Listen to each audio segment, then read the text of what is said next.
श्रोता प्रेमियों, मैं राम सागर शास्त्री आप लोगों के समक्ष एक प्रसंग रखने जा रहा हूं। विभीषण के पुत्र की धर्मनिष्ठता। देखिए, विभीषण का विवाह गंधर्वराज शैलोष की पुत्री शर्मा के साथ हुआ था। शर्मा ने एक पुत्र को जन्म दिया था जो विभीषण के समान धर्मात्मा था। उसका नाम विभीषण था। कि शर्मा राय विभीषण बामा अवतार पुत्र विभीषण नामा। लंकापति बनने के पश्चात विभीषण की प्रत्येक शुक्ल पक्ष की एकादशी के दिन चक्षुष तीर्थ में भगवान योगेश्वर की पूजा करने के लिए जाते थे। पहले वे गौतमी गंगा में स्नान करते थे। इसके बाद गौतमी नदी के दक्षिण तट पर विराजमान भगवान विष्णु की विधिवत पूजा करते थे। कि शुक्ल एकादशी आवई जबही और चक्षुष तीर्थ जाहि नपतवही। गंग गौतमी प्रथम नहाई और पुण्य योगेश्वर पूजन जाई। वहीं पर्वत के शिखर पर भवन नामक नगर था जिसमें राजा भवन निवास करता था। उसी भवन नगर में एक कौशिक नामक ब्राह्मण रहते थे। उनके पुत्र का नाम गौतम था। कि कौशिक नाम विप्रयक के घर गौतम सुख भयऊ।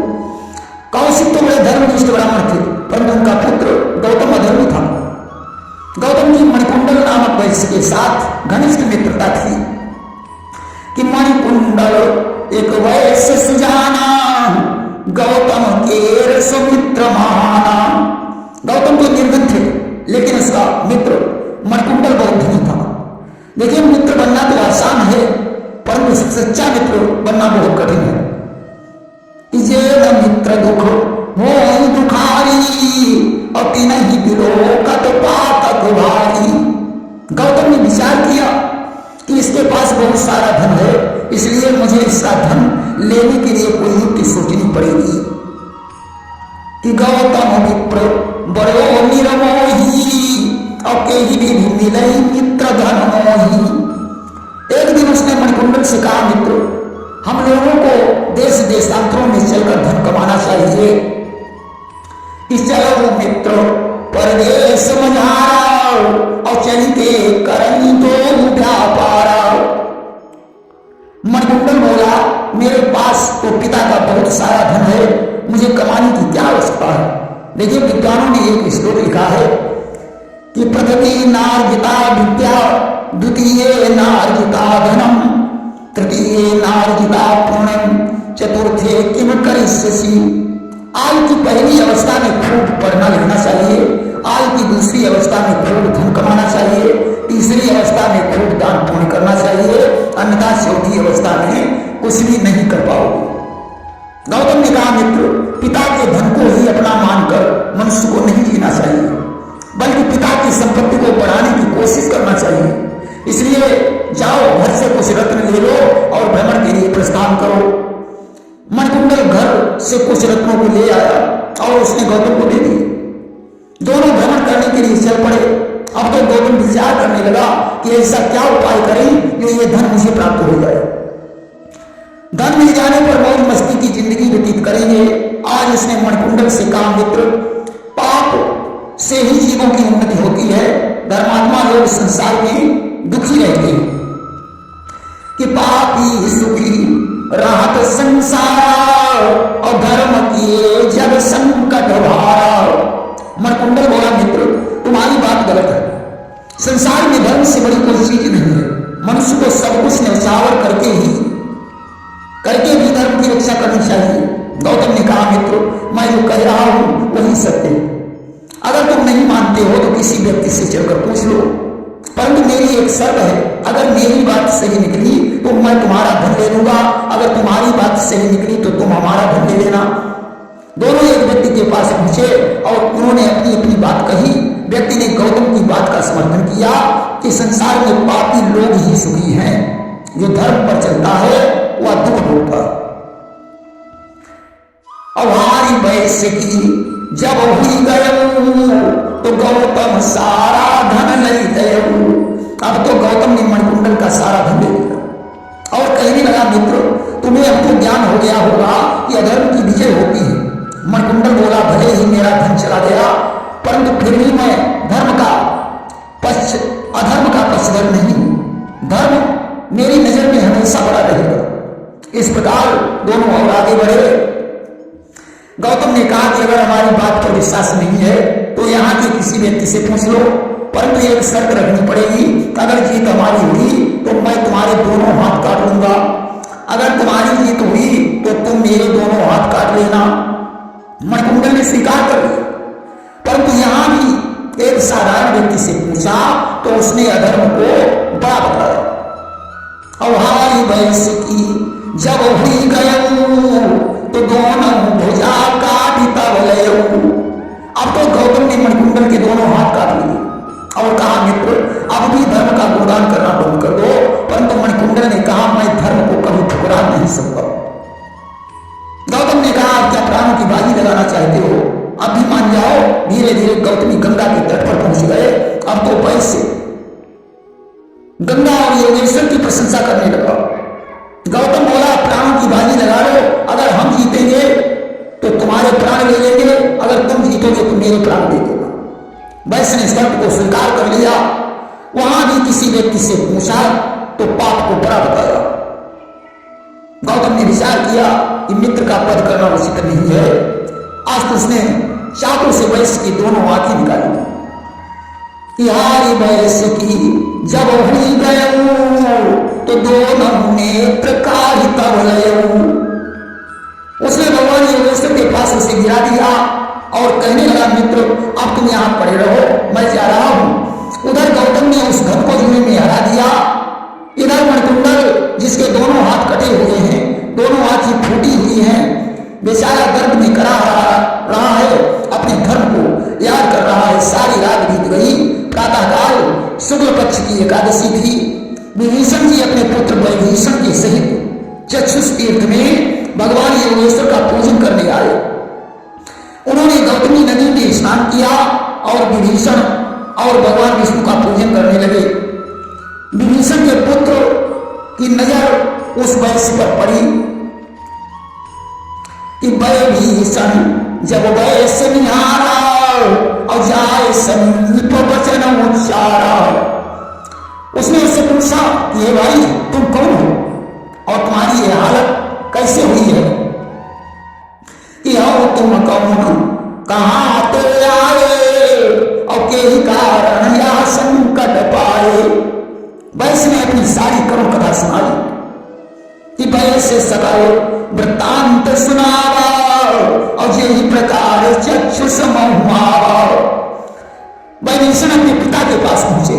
उन्होंने वैश्य की सारी कथा बताई और कहा, पिताजी परहित सरिसु धर्म नहीं भाई, पर पीड़ा सम नहीं अधमाई।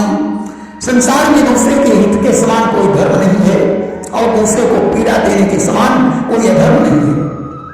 पिताजी मैं इस वैश्य को ठीक करना चाहता हूं, अब आप ही मुझे बताएं कि ये कैसे ठीक हो सकता है। विभीषण ने कहा, बेटा भगवान राम हमारे गुरु और आराध्य देव हैं कि हमारे गुरु राम भगवान और जो आराध्य देव सुखधाम। हनुमान जी मेरे परम सखा हैं कि परम सखा हनुमान हमारे और जो बलवीर राम के प्यारे। बहुत पहले की बात है, भगवान राम को एक बार 2 औषधियों की आवश्यकता पड़ी, जिसमें एक औषधि का नाम विषयकरणी था और दूसरी का नाम संजीवनी था। हनुमान जी हिमालय पर्वत से एक खंड उठा लो कि एक बार हनुमत ही पठाई और हिमगिरी पे औषधि मंगवाई।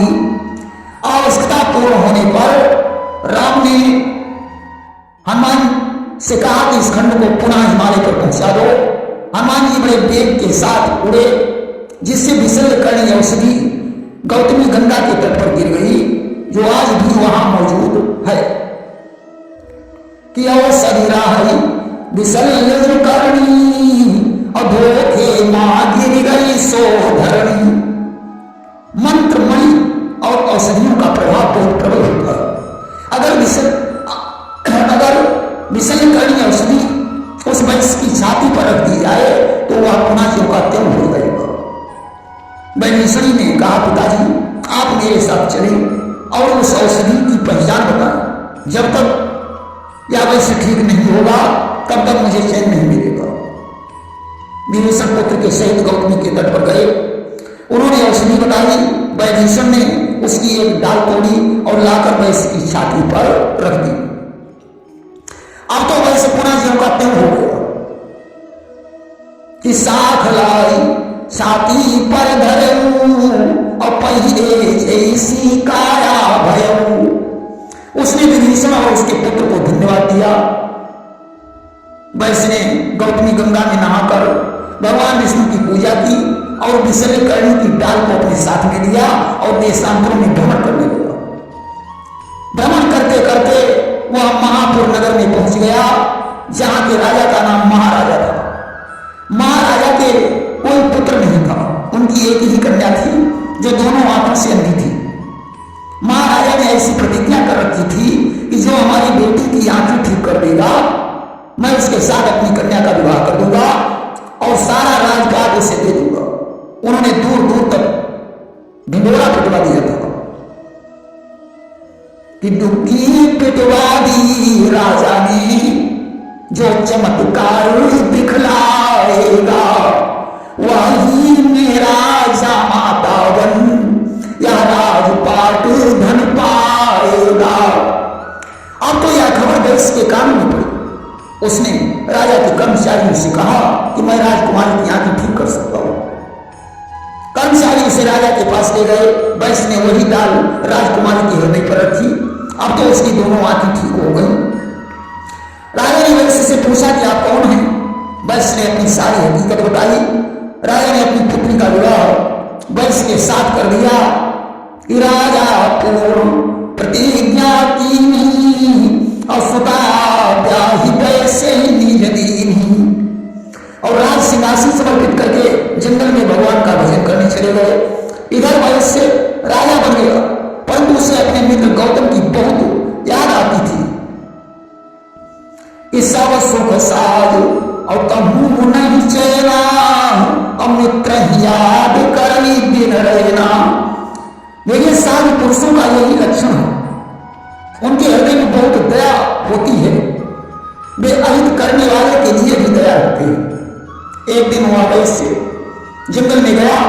वहां उसने अपने मित्र गौतम को देखा कि एक दिवस कानन मह गयऊ और ताही जगह मित्र मिल गयऊ, जिसने अपना सब धन जुए में नष्ट कर डाला था।